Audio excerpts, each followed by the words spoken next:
Good morning. I want to show you something.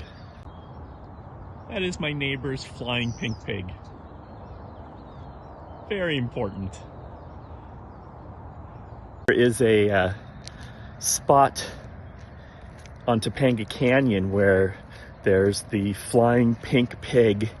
I don't know, it's just kind of an empty lot beside the highway, which somebody put up a flying pink pig on a pole many years ago, and everybody who travels that refers to it as a waypoint. Yeah, it's like a mile past the pink pig, that type of thing. And my neighbors, being the cool people that they are, they put up a flying pink pig. I like it. I was kind of hoping that my lovely bride was going to come for a walk with me today, but alas, we both got up kind of early for some unknown reason. We were both awake at a little after 4 a.m. and just done sleeping, ready to get up. Oh, my hat looks weird. Huh. Oh well. I try to wear a little bit of a different hat to try to mix things up each day. But anyway, my lovely bride decided that she just wanted to chill at home today. She works out often, so it's not that she needs the exercise or anything like that. She actually works out almost on a daily basis, so that's a very good thing. She's very fit. So it's just me today and you, and we're going to go down some side streets, which I know are dead ends, and some of them go down hills, but some of them I've never been down before, so who knows what we're going to discover. And it'll be a stream of consciousness kind of day today. So we'll see what we get. Huh. You know how you're supposed to look for Mickey Mouse ears when you're at Disneyland? You look around everywhere? Look what I found. There's another thing coming up that I think is fantastic. Look what they did. So they took this tree trunk and they carved it into a hand holding up a planter with a sago palm in it. Isn't that great? I love this. Always have.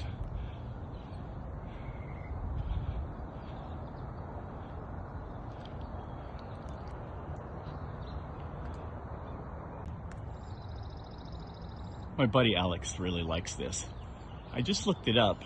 This is a Euphorbia amac, I think is how it's pronounced, or some kind of African candelabra tree, I think, if Google Lens is correct. Oh, it looks like there's some fruit up there. If anybody knows, let me know. Every so often I try to use Google Lens to get an idea of what some of these plants are. That way I can expand my knowledge and try to remember them a little bit. Wow, I am so happy that I came down. Morning. So happy that I came down this little street that I've never been down before. And I never came down this street because I knew that it didn't go anywhere, it didn't go through. And it ends up being a loop. But what a lot of great little houses perched on top of almost like a cliff. Almost all of these houses were on stilts. Crazy. But what a great little neighborhood. I'm going to definitely have to add this to my walk from now on. Wow, and it's like right around the corner from my house. How perfect is that? Ha! Yeah, it just goes to show, you never know. Last time I was up here, it was all overcast and cloudy. Not so much today. It's a beautiful day. It's 7 o'clock in the morning and it's warming up already. I'll probably have to take my lightweight jacket off. There's the Santa Monica Mountains. Let's slowly move off towards the west.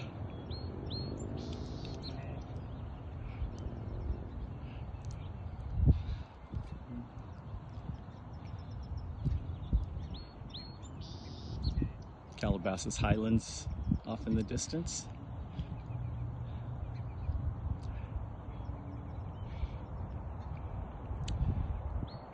And houses perched on the hill, which a lot of them are. You know, hill properties are desirable. And a little bit of haze down there on the valley floor. Ooh, morning sun.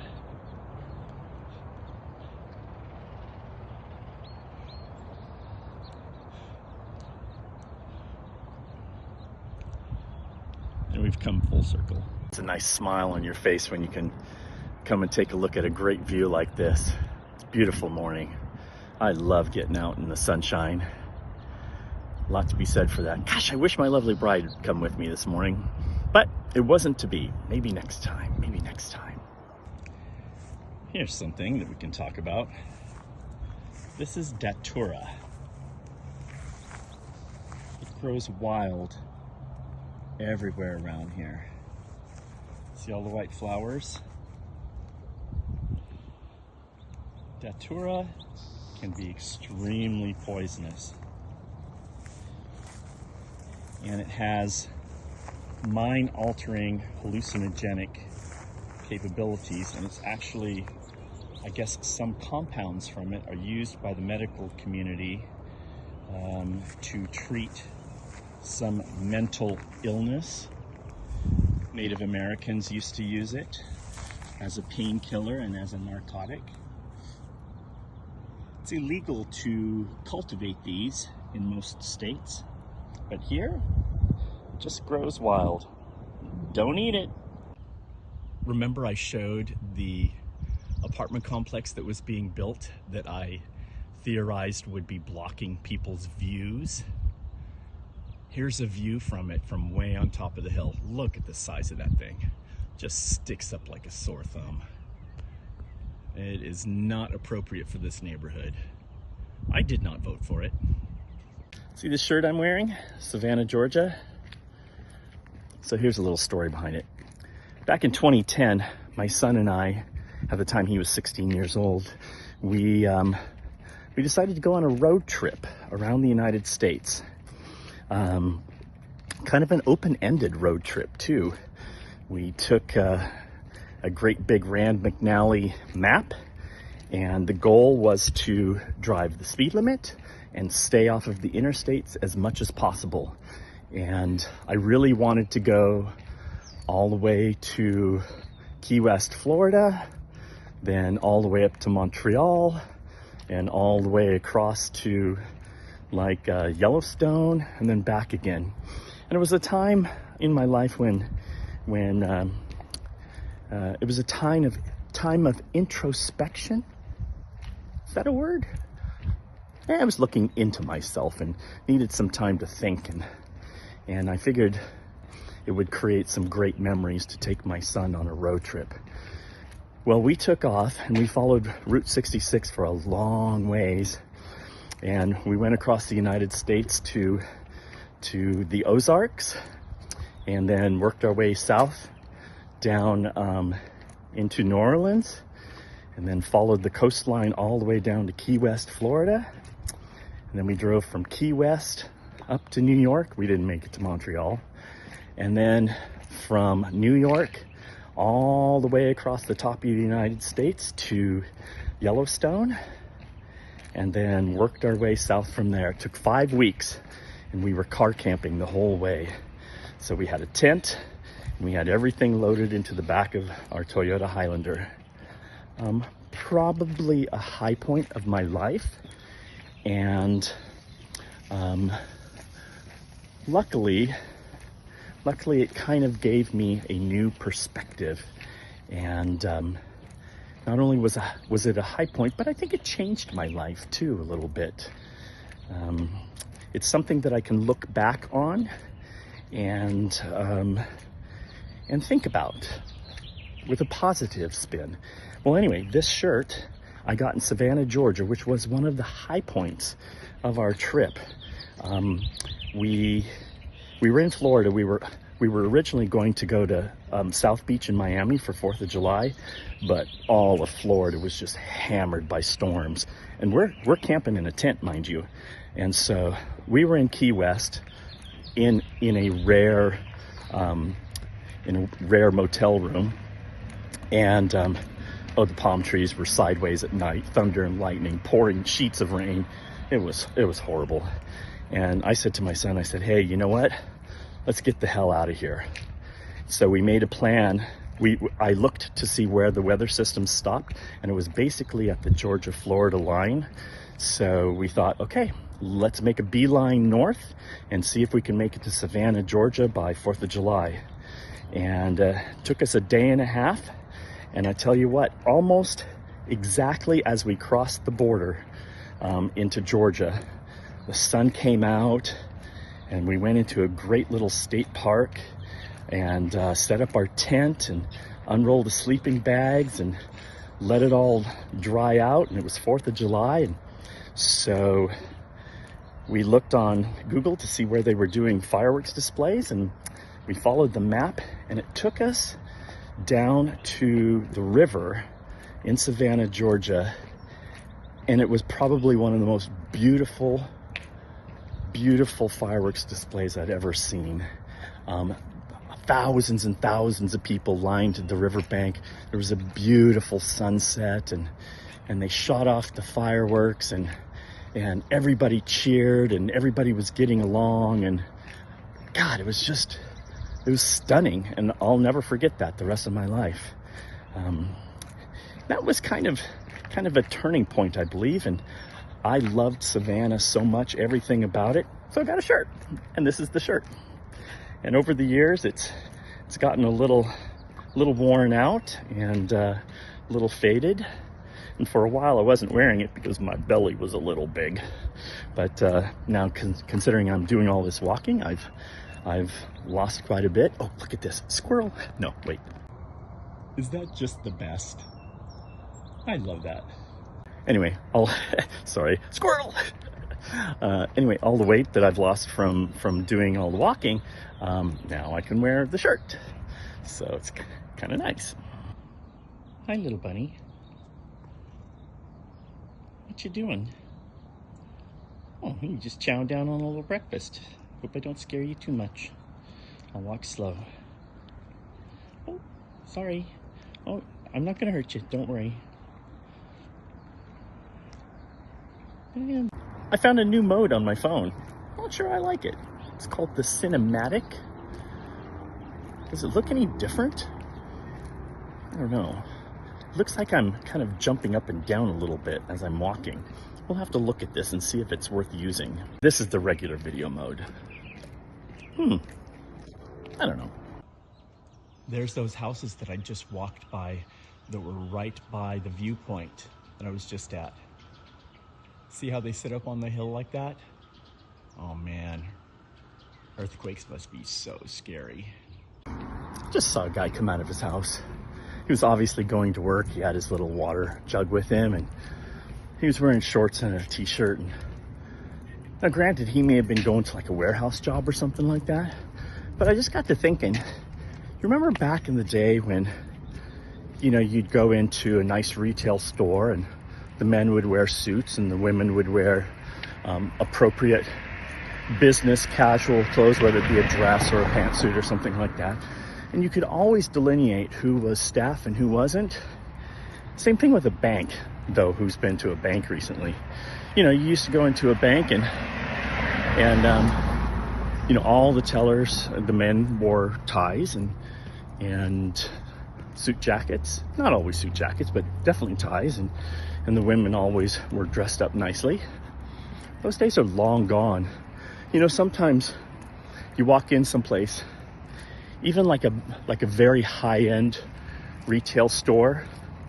I follow my lovely bride along quite often to the mall. And, you know, some random girl will walk up and you think she's just a customer and she'll say, "Hi, can I help you today?" Who knew? She works there. It's like, oh, where's your name tag, Britney? But yeah, I was just thinking about that. you know, it used to be a real delineation of who was who, and I think wearing business attire kind of separates things out, and you know, gives people a level of sometimes undue respect, but at least kind of separates them out a little bit, and the customers know who's there to help them, right? I love this. I love walking along and seeing where people have put graffiti into the wet concrete of sidewalks. It's just a little snapshot in time. Here's another little one. Can't really see what it says. Tanny, maybe? I don't know, something like that. I remember when this vine was alive. Look at how it took over this palm tree. This was English ivy. Is that just insane? Look at the size of those roots. I don't know how they finally killed it. Guess they just kind of chopped it down here at the bottom. But look at the size of that root right there. Poor tree. Seems to have survived though. Look, you can see where it just attached to it and worked its way up. Remember, that vine was probably, maybe 10 or 12 feet around near the base of the tree. It just completely took over that tree. Yeah, damn English ivy. You know how I feel about that. A sunflower for a sunny day. You know, I love music, and I listen to music every morning when I go for my walk. And I like rock. Today's bands, there are a few exceptions, but most of today's bands are very sterile sounding. You know what I mean?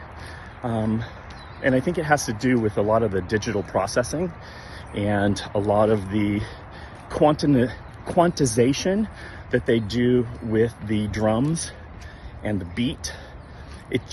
Music has lost its feel. So I listen to classic rock. Well, shit, you know, on Spotify and all the others, you get classic rock and it's the same songs over and over and over. So then I started listening to deep cuts on Spotify, and yeah, that really didn't do it for me. But now I'm listening to, I typed in obscure 60s, 70s, and 80s rock, and I came up with this playlist called Obscure 70s on Spotify. Yeah, that's nice. That's very nice. It's mostly stuff I've never heard before, interspersed with some good classics that I haven't heard in a while. So it's perfect. Love it. I just came back up the last hill towards my house, so kind of a quick walk today.